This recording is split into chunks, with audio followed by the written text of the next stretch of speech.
Um, this is, so this is Jeff Bosley. No, it feels funny, we've been talking for a few minutes and now I'm introducing you. So for my students who are just joining on this video, this is a good friend of mine from college, Jeff Bosley, who we both went to PLU together back in the day, 2000-ish. A long time ago. That's a long time ago. So 20 years ago, we were at PLU together, and both of us worked the same campus job, went skiing. One of us is a much better skier than the other one. Won't say who. But Jeff went on to have a really successful career in the military as a Special Forces medic, and then also had a very successful career as a firefighter. So being that all of you are interested in careers in the medical field of some sort, I wanted to bring in additional experiences and an additional voice to the conversation. So Jeff has graciously, and this is really busy schedule, graciously offered to do an interview with us today. And I'm going to go ahead and record this and we'll get started. Jeff, do you have anything to add to that intro? That was just summarized just enough. Excellent. There were some hiccups here and there, but more or less you got it spot. Like hiccups in my life. Oh, well, we're smoothing it over. Exactly. We're just going to filter that and smooth it over. All right, so let's get started. I would love for you to share a story about a time that you saved a life. I know our students are really interested in that. Yeah, I was pondering, because like a lot of people ask, like that's like I don't want to say cliche because that demeans it, but I get that question in various fields a lot, especially medically, and I'm sure in the nursing world that's a thing too.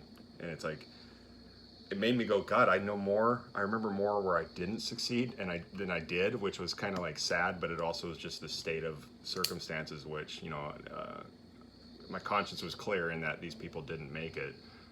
But the way I look at one specific one, and this was when I was a firefighter, my military ones are less successful, so to speak, but when I was a firefighter, it was the first time I had done it. We were running like an ACLS, like a very advanced heart code on a patient in like a really rough apartment. Like it was really hard to work in. It was with three big firefighter guys working on the side of a bed in a little studio bed, trying to do CPR, trying to hook them up and everything. And I'm the big guy, so I was the first one on chest compressions, and we were rotating through.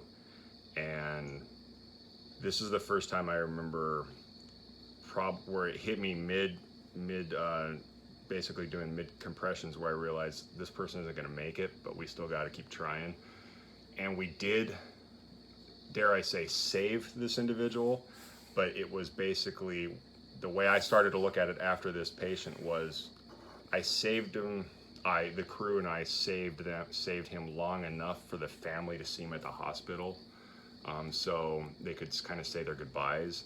So I tried to that was a time I saved a life, and that was the first time I truly experienced, as you know, CPR in the movies does not do justice for CPR in the real world. I'm a big exerciser. I was pouring sweat on, it's from my face onto the body of this person's chest, and we were rotating through, and we're, in the movies, they kind of just do a couple of this and that. And I mean, I was on the gurney while we're rolling them around, trying to do chest compressions.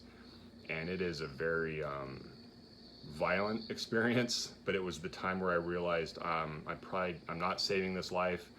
We were sustaining it, and then the next day is the first time I realized, especially in the civilian sector, where I realized at least sustaining it long enough for loved ones to say goodbye was the best I could ask of for a lot of situations.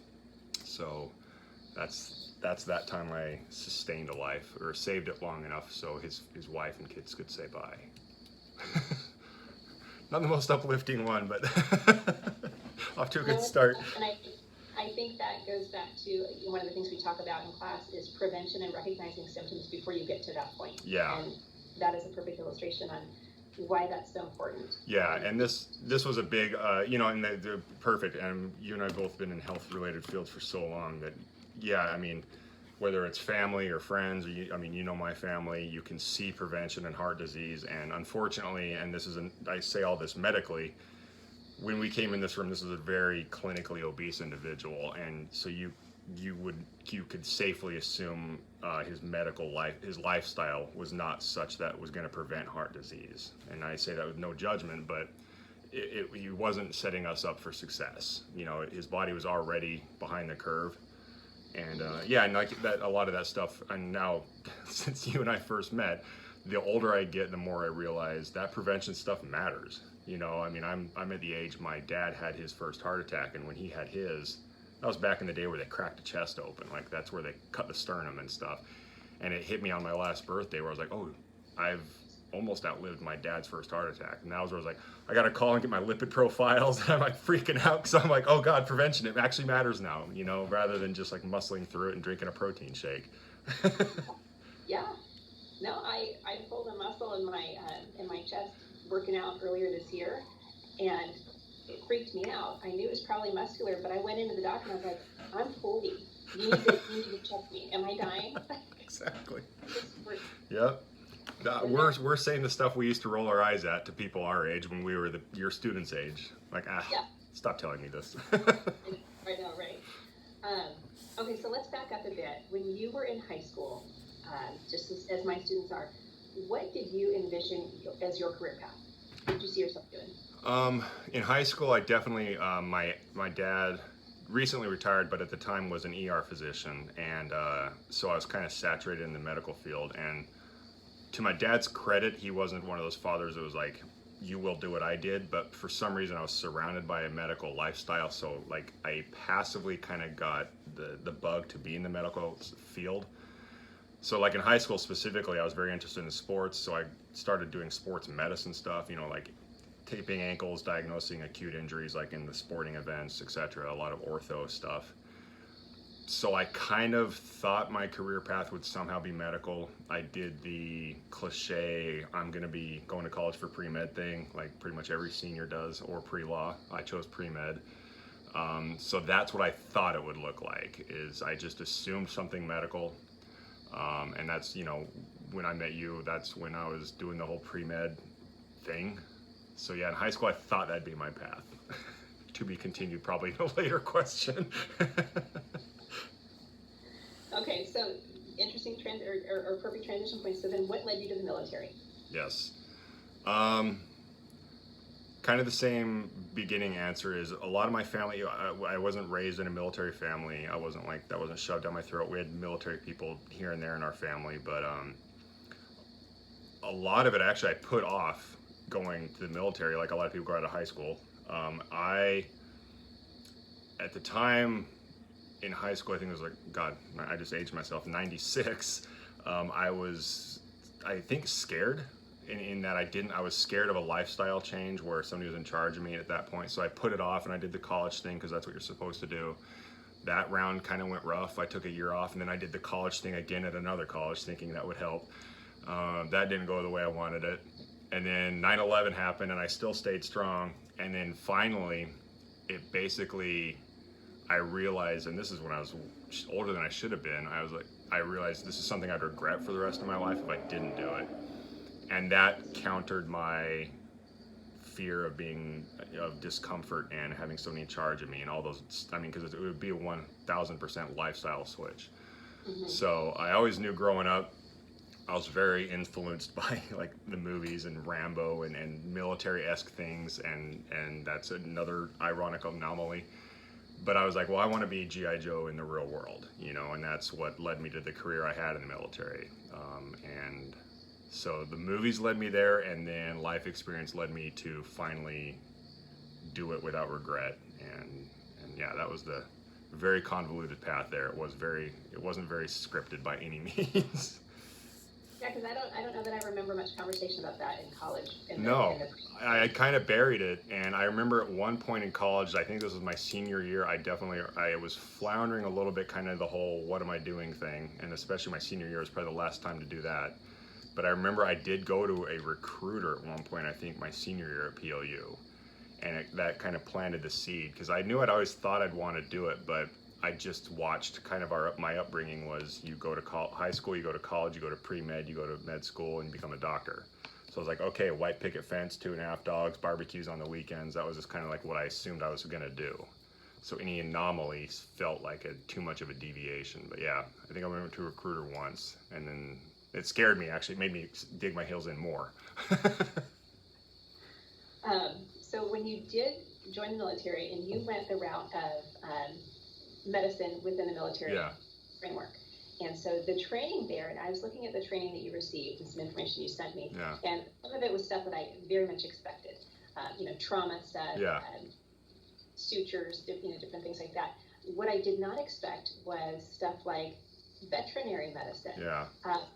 And just the array of things that they taught you, and then things that we don't think about that are very much applicable to a military scenario, like water procurement. You get out of this mess, or you get out of a solid infrastructure, and water becomes one of your biggest issues. Exactly. So it's about your military training with regard to just the variety of medical experience training that you received. Yeah, for sure. Like a lot of people would almost, admittedly, when for a career or job or whatever, they have to look at my resume, they think I'm like just making, like, it almost seems plagiarized, because it is so, the spectrum is so wide and also so deep, it seems very made up, because what we touched on in our messages is, like you said, medic, like you always see the movies or whatever, they're like, medic, put an IV in and patch up a bullet wound.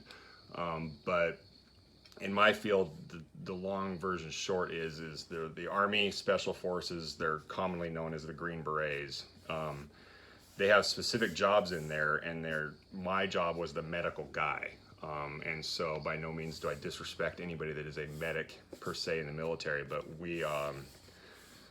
we're medics on super drugs, metaphorically. And the reason we're designed, like back in the 70s, I think, or actually in the John F. Kennedy days is when Green Berets were designed. We don't have like traditional assets for like medical facilities. So we're kind of trained worst case scenario. By design, there's just 12 of us out in the middle of nowhere doing whatever we do. And one side of my job, the primary job, unfortunately, is not doing the bad stuff, but doing combat, doing all the stuff that you associate with like special forces guys.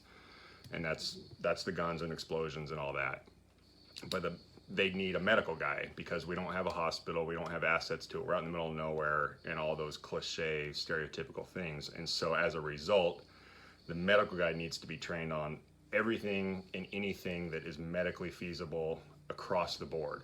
So by no means am I an advanced surgeon, but I've done surgeries on like knees and various things, but by no means am I an advanced bacteriologist, but I had to take bacteriology and parasitology to identify germs in water and all that. And so the design of that is such that, I mean, like you said, veterinary medicine, if we're with some sheik out in the middle of some tribe in the middle of nowhere, and their horse needs to give birth, I have to help deliver that horse.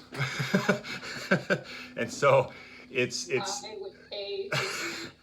good to have long arms. And so like it's obviously it's nice to be, at the end of the day, all politics aside, like the reason I joined Special Forces, or that this part of the career, is because one of our mottos is to free the oppressed. Like that is our motto. And so we're out there to help those who can't help themselves. And the medical guy, the other jobs, like one guy's the weapons guy, one guy's the demo. They're very cliche jobs. Mine was this weird duality of 1 minute you could be in a firefight with a gun, the next minute you could be patching up the guy that was shooting at you. And so it was a very weird duality to exist in. But at the end of the day, we're trying to help those people. So if that sheik's horse is having a complicated birth, it's great as an American to be able to help that horse give birth, because for them, that tribal culture, their animals are their like livelihood. So psychologically, it builds rapport and all that. And like with the water procurement, you were saying, when you're out in the middle of nowhere, and and the little nitty gritty things a lot of people don't think of is, if you're camping for a couple days on the weekends, and your husband and your kids kind of just go urinate in the trees, no big deal.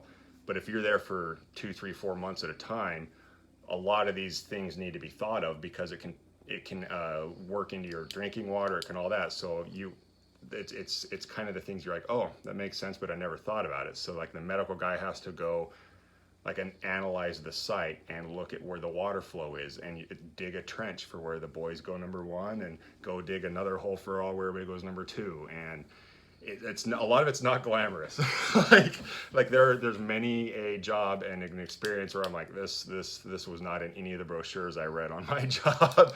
It's a really gross and dirty experience sometimes, but it covers almost you could throw a dartboard at anything medically, and I say, like, there's scalpels, and there's different blade. There's like a 10 blade, a 12 blade, or whatever.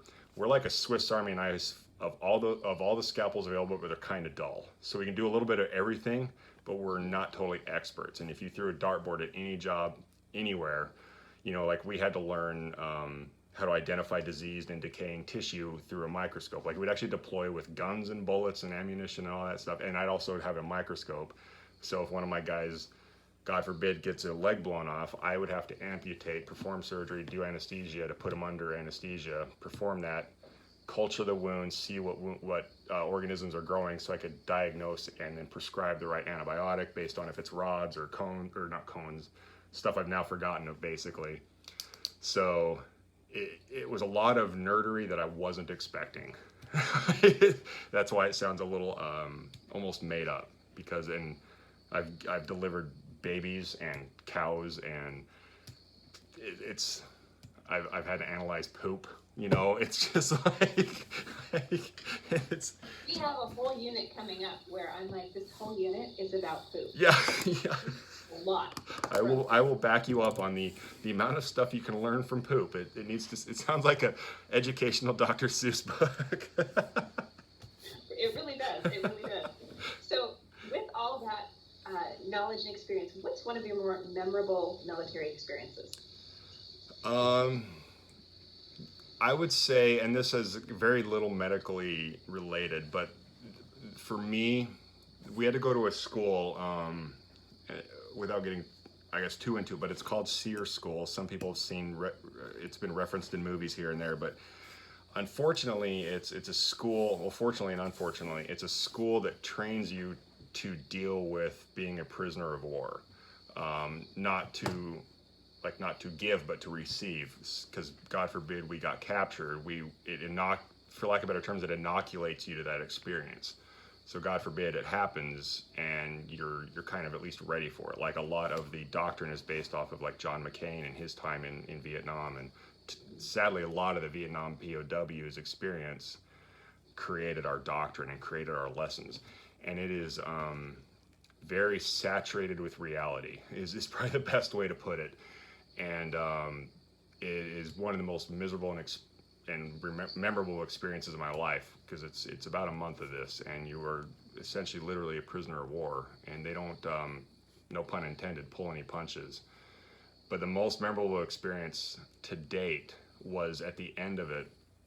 You didn't know that was the end of it. It's not like, we're getting this experience and we're like, oh, Friday's coming up and we're out of this school. Like, there were points where I'm like, I think they forgot about us, and I really think we're in Russia. Like, it was such a mind job where you're trying to game it, and you're like, oh, it's Friday, so they got to be done because we're gonna have to travel, and at the end of the day, you're in it. You're almost fully believing it's happening. But they put us out in this formation, and we're in like POW clothes, and we've experienced some miserable stuff, and at the end they play their country's anthem. Like, we had to do that every morning, and you're like, oh, here we go again, another day. And then, like, mid-song, they switched it to the Star Spangled Banner, and then they raised the American flag, and we knew we were done, and we knew we'd graduated, and I still got the chills just thinking about it again.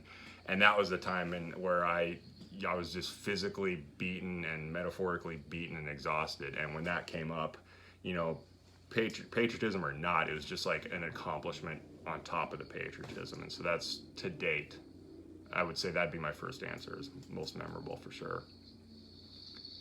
I did not predict that would be the story, but I could totally see where that would.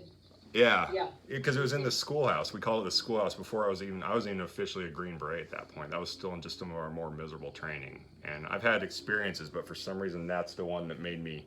At the time I was married, and at the time you're questioning everything you've done because you're, like I said, literally and metaphorically getting beaten, and that was the thing that kind of put a justification on it.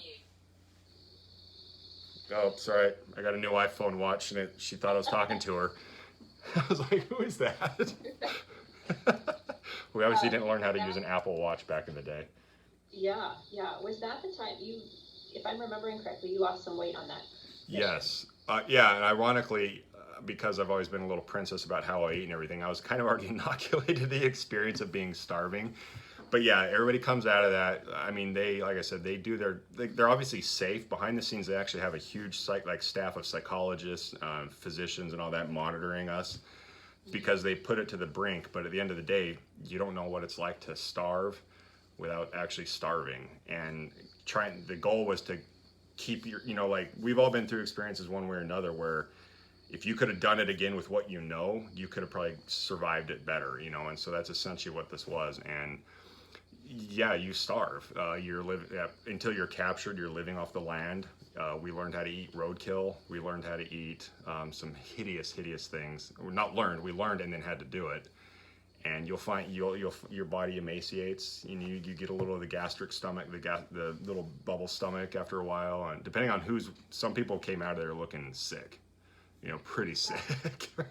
You lost me at roadkill. Exactly. Oh yeah, no, it didn't go down well. Trust me. Drove by on some on the way in here this morning. So. Yeah, exactly. Yeah, it makes me appreciate a Twinkie now. I bet. So this is a fun transition. Yes. One of the students wants to know what advice, and I'm sure everybody is rushing to sign up for this job now. But what advice do you have for people who are interested in becoming a medic in the special forces or the military? Yeah, I would say, and I'm sure you'll probably attest to this, just like some people, like for me, I think there's two kinds of people, just for your class's audience out of high school. They know exactly what they want to do. They think, or three, they know exactly what they do and they do it. My sister was like that. My father was like that. They think they know what they want to do and they were wrong, or they have no idea. But if you think you want to do something medically or medic in because I was as a firefighter, I think because it is such an academic heavy field, even if you're just a EMT basic, and I'm not knocking that, that's still, a lot of people get caught off guard, just the sheer amount of studying and stuff. Like if you just kind of coasted through high school, which I kind of did, and all of a sudden you got to take an EMT basic course, and I mean just rote memorization, sometimes people just aren't ready for that. So like for me, looking back, it's easier to say after the fact, but taking like the medical terminology classes that kind of help you learn the Latin and the prefix and the root word and all that, those kind of expose you to the study habits and some of the less glamorous sides of it that you're going to have to muscle through. Like if there's electives, I would say, or even like if depending on the age, take an EMT basic course, get your EMT basic certification, and that would give you a taste of it. It's not as costly as one would think, and it would give you a little taste of what could come. And like, especially if you want to go the Green Beret medical guy, it'd give you a glimpse into if that's something you're interested in. But definitely like those electives, like I said, I took medical terminology as an elective. Like obviously anatomy, physiology, we had to take all those ones that just suck. But if you find ones that kind of seem fun, like the medical terminology was nerd fun, but tap into it a little bit. Or, a lot of fire departments let you do ride-alongs, even if you're not a medical guy. And you can get a glimpse, because firefighting, there's some statistic like 80 plus or 90 plus % of firefighting is actually EMS. It's all medical. Gone are the days of fighting fires. So a lot of fire departments love to let you sit and do ride-alongs, and you can see the monotony, because it isn't as glamorous. Like I said, there's a lot of poop talk. There's a lot of, and the more trained you get, as you can attest to, sometimes the more gross stuff you have to do. Like it was nice going from a Green Beret medical guy where I had to do everything under the sun on all species of things, to the EMT basic as a firefighter. I was like, guess what I don't have to do? I just got to watch them deal with some of the grossest things, because legally I couldn't. So it was kind of nice to see the transition of that, of going, oh, I don't have to deal with poop today. Mm-hmm. No, that's good. The ride-along thing's good. That's where I learned. One of the things I wanted to do was be a flight nurse, yeah, like a trauma nurse. And then I did ride-along and realized you can't puke on your patient. Oh, no kidding. Oh, no. It's a bad idea. I didn't actually do that, but I felt so sick the whole time. Yeah. It was a miserable experience. And I thought, I will provide care in a stationary environment. That's fair. Yeah, and that's the thing is having, I think people need to have that come to whatever belief moment of what you're truly capable of. You know, are you willing to admitting it versus like admitting something, trying to do something you can't do, and like something there's this weird pretense of like you doing that wasn't a failure on your point. Like it was a trajectory change. You know, that's the thing I think. And nowadays with everything that's accessible out there, the amount of information and hopefully not too much disinformation, you can go Google, you know, like a Special Forces 18 Delta, and you could probably see footage of what we did.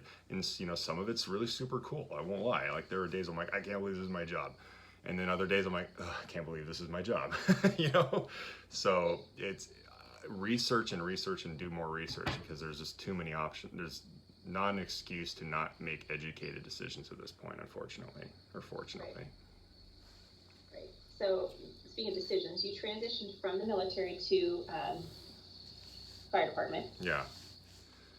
What led to that transition, and was there anything that you found helpful in making that transition?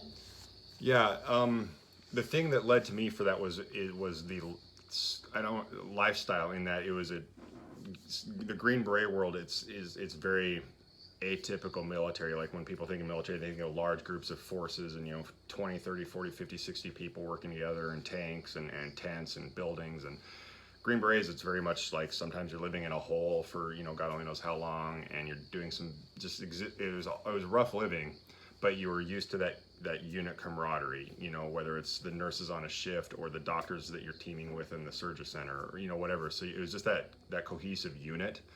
I didn't want to be a police officer, and ironically, the way things are going lately, like that was kind of why. Like it was just, I saw law enforcement wasn't towards the side of me that I loved more. Despite the gun side of my old career, I'm still kind of a teddy bear at heart. Like I want to help more than I want to hurt. And I think for me, and a friend of mine, a firefighter, she actually said one time, she goes, if there's something bad going on, a cop shows up, a firefighter shows up, who does everybody excited to see? Everybody's excited to see the firefighter. Nobody ever goes, oh crap, the fire department's here. Like they're always happy. And I was like, I like that, okay.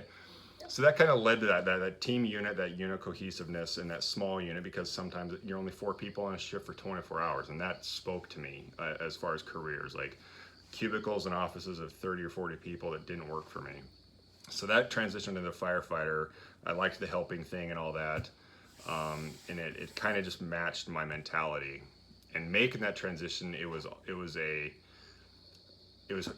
easier for me because I was so much older. Like I did everything backwards. Like some of the people when I was in the military, my drill sergeant was younger than me. In the fire department, I was the oldest guy in our fire academy. And so the transition for me was easy, but the things I would find helpful are the same things as always. You can do ride-alongs, you can do the education, the experience. So having that knowledge ahead of time made it helpful, because, you know, especially with firefighting, like I said, a lot of people, like they'll even say this in the academy, they'll say, if you're here to fight fires, you better quit, because you're here to be an EMT that happens to fight fires occasionally. And there was one guy that quit like that next day. He's like, good point, you know. And so having an honest awareness of what you're getting into, I think, is what helped me make that transition. Good. Now you, during your time there, earned a special honor. Can you share with us about Sure. That? It's called the Medal of Valor. It's essentially the civilian Medal of Honor, as pompous as that sounds, but basically, this is in Colorado Springs, Colorado, where I was stationed. There was this sounds so cinematic, but there was a big power plant basically that powers, you know, some third of Colorado. I don't know, it's something absurd. And it caught fire, and with fire, one of the aspects of one of the types of fire is like particulates in the air. And if that stuff ignited, it would have, I guess theoretically they say, like leveled, like something absurd. Like I still think they're exaggerating, but something like half the city, like that whole thing. I'm like, I don't know. I've seen movies, but basically they said it would have leveled the city. I mean, it was just astronomical, the fallout. And even if nothing went wrong, just the fallout of having that much power cut. So the way fires work is is I was on a truck crew, which we were the first ones there. We could actually see it out of our garage when the doors opened. And the first thing there's engine and trucks, and engines are the ones that put out the fire with hoses and water. Trucks are the ones that run in there and try to salvage and save people and property if possible. I was on the truck crew, and I was just part of the crew that we basically just got there first. I mean, it was a really miserable experience, like in a good way. But at the end of the day, we just got there first, is why our crew probably got the Medal of Valor. But we went in there and we set it up such that it was salvaged and saved, and so we made it a good scenario for when the water crews showed up, they could put out the fire and deal with it. And it was like there's aerial shots of it on the news and everything. It's I always reference the movies, but it's like you see in the movies. It was just this aerial view of countless fire trucks, fire engines, incident command centers, cops, and police tape and media. And it was like that big of an incident where we were just the first four poor stupid guys that happened to get there first, that had to just muscle through there, and that was I guess there's an awardness to that, because they run in there the truck teams run in without fire suppression stuff. We go in there with an axe and a Halligan tool and do it and examine and try to rescue if there's if there's humans and everything. So it's a little bit more the whole cliche of, well, people are running away from the fire, we're the poor schmucks that run into it. So, and I ended up getting a piece of paper for my time. But it's an honorable piece of paper. I value it very much. No question. Piece of paper, and it speaks to running through the training and running through the scenarios over and over in your head, and modulating those nerve pathways, so that when you get into that adrenaline fueled situation, you do what you need to do, and you do it right. Because as the first one on scene, and we were just talking about this we did a FEMA community training. Oh, exactly, yeah. That when you're the first one there are things that you can do or not do that can change the entire trajectory. That's exactly what it was. Yeah, and it's funny. Like, that's a perfect example of, like you said, that those neural pathways. Like, it took me a couple years to dilly-dally, but I ended up there. I'm not unaware of the coincidental paths I've taken that share similar mentalities and approaches, where it's that whole cliche of, your training kicks in and all that. And in high school, I would have just rolled my eyes at those comments, to be honest with you. I'm like, whatever. But I'll be danged. It's, even now what I'm doing up here, present tense, there's stuff where I look at some coworkers who have not had the similar experience I've had, and for me, it's muscle memory, and it's a blessing. And I don't mean that like all altruistically, but it's just like, wow, that was way less stressful, just because I don't want to say beat those experiences into your life, but like those things are just, it's so nice if you just get good at your craft, I guess, and pay and do that.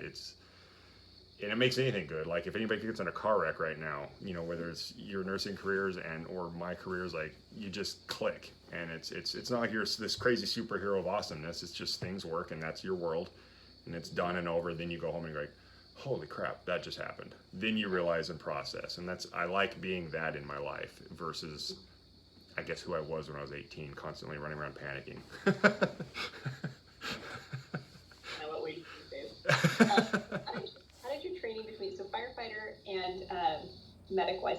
What were some major differences in training there? So for kids who are thinking, well, I don't know that I might want to do military stuff, but firefighter EMT stuff sounds pretty cool. What's the difference in training? Simplistically, like, the big aspect, obviously, for the Green Beret medical guy, there's the whole guns aspect. I mean, it sounds hyper macho, but there's the term, or the phrase that's thrown around for us in our world is our job. We're called 18 deltas. And the mantra, if you will, is 18 deltas, shooters first. Not like we're out to just shoot things willy nilly, but we don't have guns. Yeah, exactly. We're infantry first and medical second. So we'll do medicine, but at the end of the day, we're designed to be for special operations. We're designed to do stuff with guns. So that'd be obviously the major difference, is if you're looking at specifically my job. And then there are medics in the military, but then those medics they're in combat. There's a reason they exist.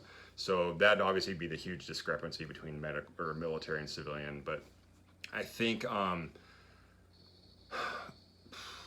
the big difference is the level of care.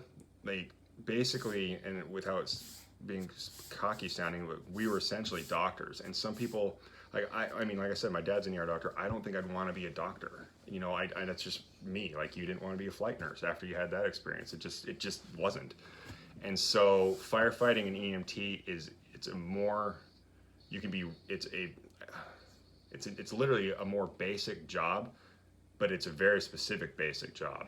Mine was all over the place. So if you're interested in that kind of extreme, absurd diversity, it's definitely an experience. And I'm not trying to be like all pro-military, but for me, had I done it different, I would have been like, you know what, I'm not sure what I want to do. It didn't hurt to go military, you know, because it does set you up for, you know, finances and financial aid and college tuition and all that.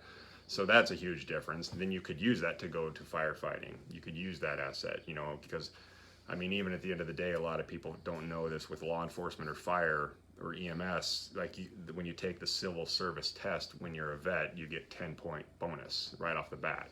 So they cater towards that because typically law enforcement and fire still has a military structure. So a lot of the work's done for them. So that's a huge difference, but they do still coexist. So the training, like my medical training just from a Green Beret job was like 2 years.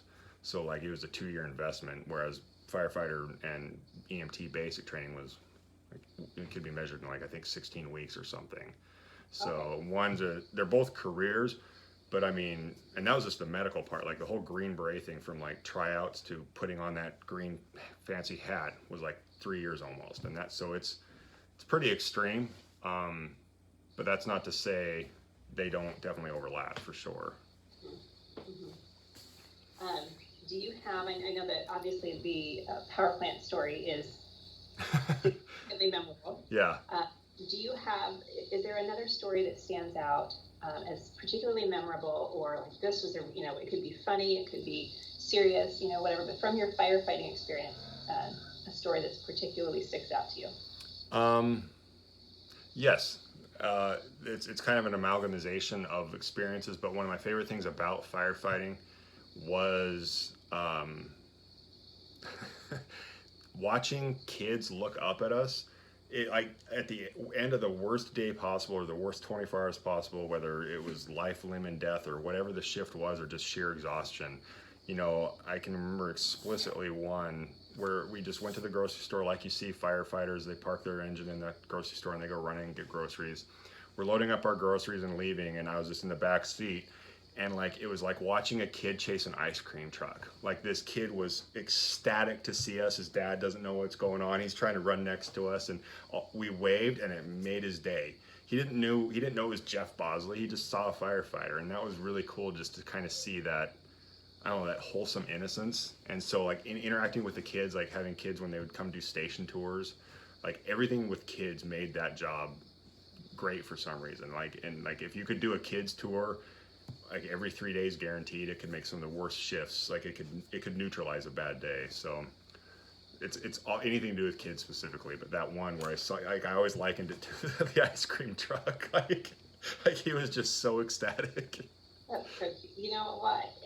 I see what you're saying there. We, when my kids were little, there was a fire engine responded to a neighbor's house, and my kids happened to be outside riding bikes in the cul-de-sac at that point, and I pulled them all into the yard, and we waited for things to clear. And as they were clearing scene, one of them came over with stickers and gave my youngest a sticker because she was wearing a bike helmet. I mean, all of them had bike helmets on. The older two in the house, but she was still standing out there just like in awe watching the fire truck with her bike helmet still on. And she wanted your sticker as a good job for wearing her bike helmet, and she just thought that was the coolest thing. Yeah, it's such a power, and I don't mean that as, I don't know, it's just an influence, I guess.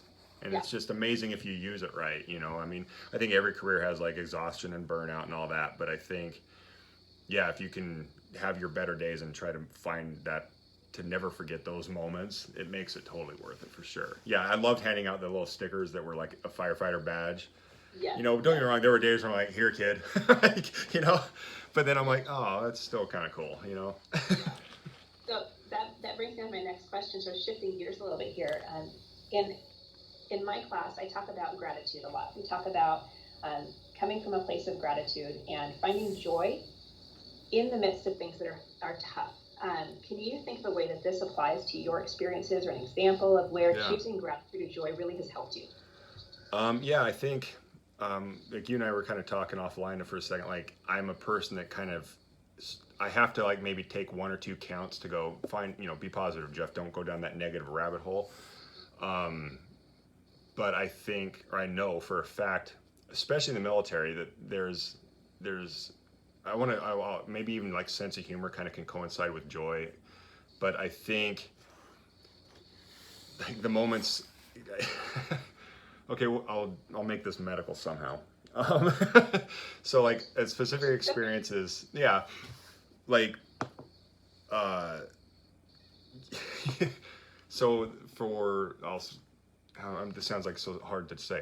So if two guys are out in the middle of the desert and you can't leave traces of food behind, or you can't let anybody know you were there, that also includes waste, human waste.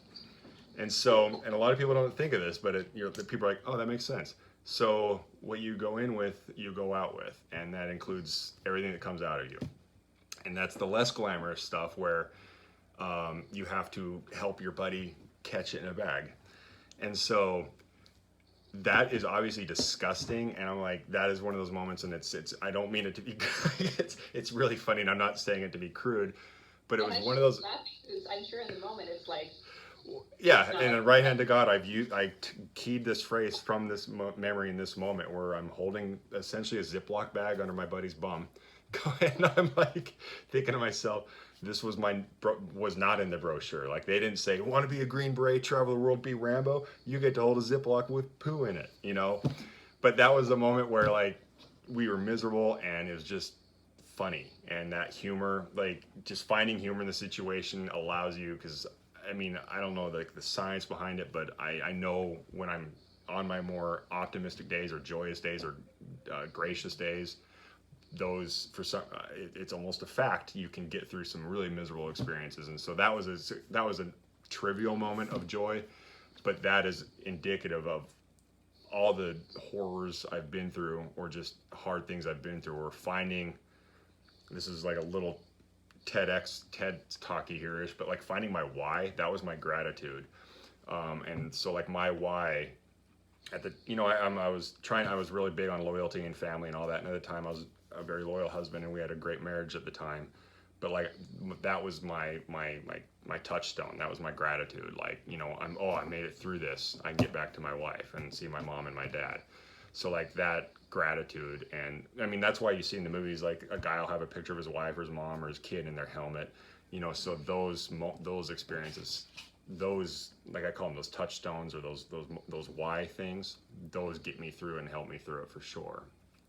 And then it trivializes, you realize what is truly difficult, what are the difficult ones and what aren't, once you kind of get that spectrum of understanding. Yeah, that makes a lot of sense. Now, so that sort of, you kind of almost answered the next question, but our students wanted to know, what's helped you cope with the difficult and tragic situations that you've encountered through these careers? Yeah, more specifically with those in general, like definitely the more difficult and tragic, like to go down that road, it would definitely be the why, you know, like, especially as you've kind of learned what my military career was like, there's definitely darkness with that. And that would be my why, you know. I sound like my grandfather now, but like when you're in the dirt, you're not thinking of, you know, militarily speaking, you're not thinking of politics, you're not thinking who the president is, you're not thinking all those higher tier big world issues. You're just thinking of your at that moment why. And sadly, if there was those difficult and tragic situations in combat or whatever, I would have to, like, obviously I wasn't like in a firefight for my wife in Colorado Springs, Colorado, like that wasn't that correlated. But my why at the moment was like, hey, I was trying to help like I said, our job was to help those who can't help themselves, whether it's like I said, delivering a cow. Like I've had to remove kids' teeth, when they had a toothache, I've removed their teeth. Or unfortunately, if I had to go to combat to prevent, help that kid, maybe a village over. So that would be that why. And I mean, it's way easier said than done. Don't get me wrong. That's like probably the most extreme of encountering difficult, tragic situations I've had. But like I said, that barometer of, not to be dark, but like that barometer of misery, when it gets wider, that stuff in the middle seems more, you can cope with it better. I don't want to say it gets less trivial. I don't want to say it gets more trivial. Like some stuff becomes trivial, but as that spectrum got wider, I was able to apply that why am I doing this? What is my why? To similarly less tragic situations. And so that's what helps me cope, is that why, and always not forgetting that, because especially in my career, in my world, like either prisoners or military have a lot of tattoos, but that's why a lot of my tattoos are my whys. Like I literally have a tattoo that says why, and then I have initials of people that I'm doing things for. So like I call them my why touchstones, and apparently post-it notes aren't enough. I actually need to write it on my body, but that's what helped me for sure, is my why. Yeah. Well, I'm glad you brought up tattoos. I have several students ask me, I want to work in the medical field, can I get a tattoo? And so they ask this. So, as I've said, yes, you can still have a tattoo. Things have definitely changed from like their great-grandparents' world and my grandparents' world, where like you couldn't. But I would say also, it'll never hurt to err on the side of don't getting one, or getting a professional one, or or tasteful and all that, or getting one you can at least hide. Like I'm wearing a button-up shirt. Like if I didn't roll my sleeves up, you wouldn't be able to see them, and it'll never hurt to not get one. That's just the world we like. Some departments, and civilian-wise, like they have an explicit no tattoo, like certain rules. So that'll be to answer that. And in the previous question, like find out policies before you do it, because I'm getting one removed and it's very expensive and really, really, really, really, really hurts. So. Good to know. Noted. And are you okay on time? I'm great. Okay. I'm great. So, kind of almost to the end here, but tell us what you're up to these days. Funny you should ask. Well, just like a body in your house behind you. Yeah, exactly. That's so creepy. Well, I did a career. I always joke if I'd like to think there's a God, and if he could ask me as a kid, what do you want to be when you grow up, and I'll make it happen. I would have wanted to be a real Green Beret or a fake one, i.e., make movies and TV and stuff. I could do the Green Beret one for real, and I did that, got it out of the way. And then I kept sticking to my guns and being practical, because I love salary and paycheck and healthcare, and that's when I went to the fire department. And then through life circumstances, I kind of went towards the other not childish, but more childlike dream, less practical dream of acting and playing around in Hollywood. And so that's what I'm doing, is I'm definitely using my military experiences, whether it's for like the literal translation into my resume and going, hey, I can do this, cool. When you and I met, like I'd started taking some theater in college. One of my second rounds of college was all theater. And so that's kind of what I'm up to now, is I moved to LA about 7 years ago, and that's all I've been doing is acting and all that. And that's what I was kind of referencing. My spectrum of suck is way wide, and so a bad day in Hollywood is a joke now. When people are like, oh, my feet hurt, and I'm like, please, really? So that's where that spectrum of suck being so wide has made any day in Hollywood a walk in the park. But also with career, not counting COVID, because COVID's a disaster, but like with careers with salaries and paychecks and healthcare and 401ks and that kind of warm and fuzzy feeling. Outside of that, like that doesn't apply to Hollywood. So that was really hard for me to do. But yeah, that's the short-ish version of what I'm up to these days, is making TV and movies. And when you Google me, I'm sorry. I went on a date with a girl and I didn't let her know my last name because I knew I'd instantly be like judged, because I know what the results would be. I'm like, oh, I need to have a clean slate. I don't need to taint this experience. So I'm glad you asked that question last. Google now. I don't know that I've Googled you. because I know you. And I know. Why would you? Yeah, exactly. Yeah. But now. Yeah, it's. Oh, I'm lucky. I had a fitness phase, so some of those results will be like, oh, just proud of his abs. Yeah, okay, it's. You remember those days. Yeah, exactly. Funny, but, like I remember, like your response to it, kind of, yeah. Yep. No, spot on. So absolutely zero transition here. This is where I'm just going to flip it, and there's no transition. Just going to acknowledge that. Something I run into quite a bit with students is that there are several who feel a lot of pressure to, by the time they reach senior year, yes, preparing to graduate, that they need to have it all figured out and that they need to know what they're supposed to do. So what advice do you have for high school students who feel that pressure to have it all figured out by graduation? I think I can speak very perfect on this. I was that student, and like I said, I just saw what I perceived success to be. My dad wasn't some highfalutin physician that we drove Porsches and all that crud. We had a Suburban, but I saw what very algorithmic success looked like, and that's what I deemed as my template for success. So I was that student that thought, I'm supposed to do this, and this, and die. Like that was my thought process. And then I went to college, and I didn't drink or do drugs, but I was like, college isn't my thing, but I'm still going to keep not going to classes, and I'm going to watch a lot of Spider-Man cartoons because I had no incentive. I didn't want to be there. And then I tried it again, and then I found like the acting classes were fun, and I was like, oh, this is fun, but not practical. And then that's what led me to the military. So I think like my advice would be like, because I can definitely say this easily looking back, is don't feel like you have to have it all figured out, but also don't use that as a, dare I say, excuse to just willy-nilly float through the world. I mean, if that's your thing, that, especially since I moved to LA, that's very much a lifestyle, don't get me wrong. But nobody has it figured out. And I hated when I saw some Tony Robbins or TED talk where like, nobody has it figured out. Let me go get in my Porsche because I'm so successful. I was like, no, I'm in a 1-bedroom apartment and I'm still successful in my life.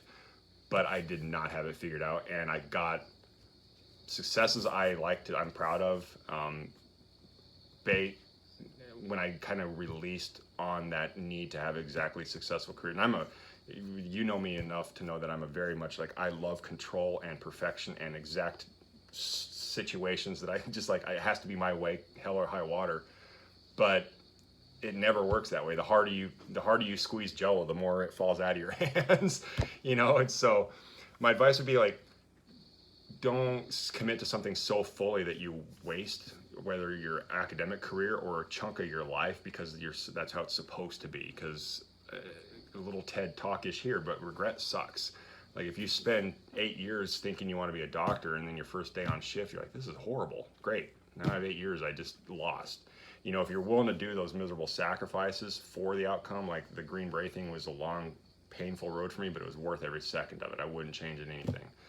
But when you commit to something, go committed, but don't kid yourself. But don't feel that has to be the way. If you're not sure, like for me, my sister was a good example. She kind of knew she wanted to go into nursing or like a nurse practitioner world, but she didn't just like 1,000% in her freshman year of college. She kind of felt it out because she went to PLU too, actually. So, PLU kind of forced you to do, you're like, hey, go take this artsy class because we're going to make a diverse nurse and a well-rounded doctors. So she kind of did that and kind of was like she had a little wiggle to her path, but it wasn't so structured that if she wiggled, she'd fall off it, So that was my really poorly articulated answer for that. And they're also used to me, and I talk a lot, and I go down rabbit trails. So. Okay, yeah. That's why I had a pen and paper, so I could actually keep myself on track. This is just normal. Yeah. Well, here, so I have my notes. So,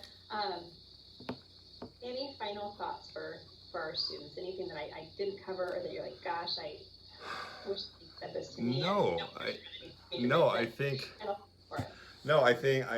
you got a great diversity on their questions and their topics. I think like my more like departing happy thoughts would be like, especially what year grades is this? Like I have seniors, but the Okay. club that I advise is 10th, 11th, 12th. Oh, okay, so yeah. It's an 15 to 18. Yeah, I would say this is like the guy that just had a birthday, outlived his dad's heart attack, and now he's all becoming like, oh, the world, like, and do, like, okay, that's just, I would want, I guess the takeaway would be, I did very practical careers, albeit very difficult and miserable, but they're very practical in the fact you went, you did it, you succeeded, you got a paycheck, and etc. And then I completely flipped to the antithesis of that.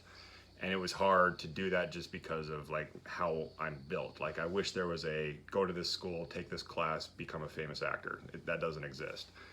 But so I think I could safely say I've done both extremes. And I think at the end of the day, especially if I could tell the high school Jeff this, it would be do what you like. This is so cliche, but do what you like and don't apologize for it. You know, make sure you can take care. And you'll learn this in medical field. You learn this in medical field.